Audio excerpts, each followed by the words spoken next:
So Mhm. Kitties and I were talking about this, I think, on Friday, but like that scene at the end when Biggs is laying in bed and he wakes Mhm. up, is that then in Zack's timeline? Yes. It could be. Yes. I Yeah, think it has If what we're thinking is because right, yeah. originally that thought didn't even cross my mind. I thought he just survived, but then we saw this trailer and I'm like, that would make sense. You know what now. else? Do you know what else is probably from Biggs's world? I don't know if he's going to use Zack as a way, because he knows Zack will probably do everything he can to cross over, kind of creating a link between the two. But I can't, where I'm stuck on is like, I need to know what the nature of these two worlds are. That's where we know there are two worlds, but what is the nature of them? Is one a world of facts, the other a world of fiction? Those are two words they keep throwing around. What is fact? What is fiction? So is one fact, one fiction? Andy, in your stream, we're talking about is one world of the living, the other world of the dead. Is you know that, and that's it's like I feel like the answer lies in what the nature of these two worlds are. Like, what were they? Because I'm not sure it's as simple as it's just another timeline of alternate events. I'm not sure that's what it is. I almost feel like it's this pocket realm that spurred as a consequence of killing the Whispers that either Sephiroth or the planet has a use for. You know? Yeah, maybe not an alternative timeline, but like another. Let's put it in Kingdom Hearts terms, another world line. He's in in or Roxas's a pocket dimension. It's Roxas's I don't know. It's like Roxas's Twilight Town at the start of KH2. It's real, but it's not. You know what I mean? Yeah. Like because obviously, like everybody seems to be dead in Zack's timeline, right? Because they showed that shot of like everybody being X'd off. Now, what's interesting is that Biggs is alive. That's the other thing that's like throwing me off because I'm like, what are they gonna do with him going forward? I hope a lot, not gonna lie, because I think he's pretty cool. Well, I gotta say, I'm a We big stand fan of his Biggs. Charlie Sheen look. I think the Charlie Sheen look really does well for Biggs. I think he's got to stick that out. Biggs is what leads me to believe the nature of the two worlds might be one is the living, the other is the dead. The only one who keeps me from concluding this is Jessie. Because whatever the hell's going on with Jessie has just been thrown into the wind from that trailer where we see her dancing at the Golden Saucer, though it might be like a VR projection of her. That I think somebody was. I don't know if that was pulled from an interview or where it was from, but I think we were talking about that before, and I think somebody said like, "Oh yeah, like that's supposed to be like a VR thing." I don't know I don't know if anybody said that or if that's just a theory going around, but like that would make sense that that's like the image is labeled in an article. Like that's where this comes from is in an article. The image is labeled Shinra's like VR technology is like state of the art or like high tech. So it very well might be a VR Jessie. I think that's probably the safest bet, but she doesn't look translucent enough. You know what I mean? She looks material in that shot, strangely enough. But with that said, if one is the world of the living and one is the world of the dead, then in theory, Jessie should be in Biggs's world, but she's not. Yeah, she's crossed out. Yeah.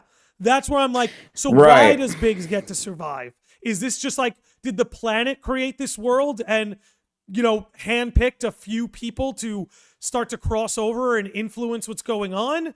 Or is there like, do Zack and Biggs have something in common other than being dead that allows them to be alive in that world? That's what I'm trying to figure out. There has to be something because again, like why spare him and not Wedge and Jessie?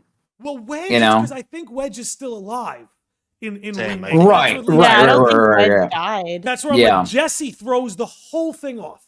The whole thing. She doesn't appear. Yeah, we technically didn't see. We only saw him get what he got thrusted down the elevator shaft, and then didn't the Whispers like follow him down or something? I'm trying to remember that scene, and that's the last we see him. He was basically trying to interfere further, and the Whispers basically just pushed him off screen. You hear some glass break, and he says, "I just wanted to make a difference." But to me, where we saw the light fade from Jessie and Biggs' eyes, for Wedge to just die off screen is, to me, just highly unlikely. So Kitties and I were talking about this, I think, on Friday, but like that scene at the end when Biggs is laying in bed and he wakes up, is that then in Zack's timeline? Yes. It could be. Yes. Yeah. If what we're thinking is right, yeah. Originally, that thought didn't even cross my mind. I thought he just survived. But then we saw this trailer, and I'm like, that would make sense. You know what else? Do you know what else is probably from Biggs' world? When Marlene sees the water drop off the plant and she goes, Daddy? That could actually be Barrett calling out to her across worlds.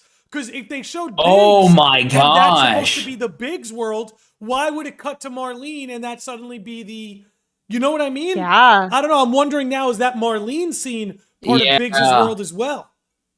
What if I'm now wondering, like, what if there's like I don't know if you guys have watched like season 1 of The Witcher, but like they did something kind of interesting where like there's a kind of a twist in it where like there's basically 3 different time periods and timelines happening, but you don't know that it's happening until at one point like something happens. It's like, oh wait, this is taking place in the past, this is taking place in the future. And it's like, I'm wondering if there's certain scenes in 7 Remake where it actually is like that, where like, what if we're actually seeing things just in the middle of the game that are actually happening, that are actually in Zack's timeline, but we didn't even realize it this whole time. So like whenever you were saying that with Marlene, you know, well, you know, I don't know. We got the Beagle world and the Terrier world, right? Yeah, that's what people were calling it. Yeah. What are you thinking, Lance? You look like you were saying something there. I was saying I can definitely believe that. I think I think I want to put it past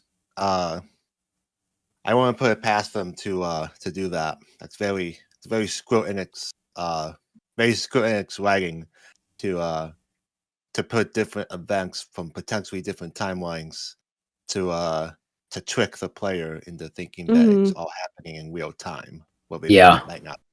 I don't know how I can confirm that, but I'm pretty certain that, like, very randomly, the dates in which things were happening were off by like a month or so. Now, I don't know if that's just a retcon or if this plays into like what you're saying. Like maybe the things that are happening in the present moment in, you know, Cloud's world are happening a month earlier or a month later in Zack's. You know what I mean? Because it seems like Zack spawns into the world, right? We see him kind of spawn in. He brings Cloud back to Midgar, but it seems like by the time he brings Cloud back to Midgar, Avalanche already failed. You know what I mean? Like he's not getting there necessarily at the time he should. He's spawning in like a few weeks late. I feel like there might be something there. I just don't know what else. That's really interesting, actually. I never heard that. Well, that's a good point because think about it. Like again, like that just doesn't happen. Like the OG, like when after Crisis Core concludes. That doesn't just happen right after. Zack is going to Midgar right after that whole thing goes down. So I am wondering, that's very interesting because how are they all dead? You just watched a clip from my podcast, The Landy Log. You are interested in more content involving video games and RPGs, then go ahead and subscribe to this channel and be sure to follow us on other platforms like Twitch, Spotify, and Twitter. If you want to become a Sage of the Lodge, feel free to become a YouTube channel member or follow the link in the description. Stay beautiful, sickos and normies, and we'll catch you on the next one. May your heart be your guiding key.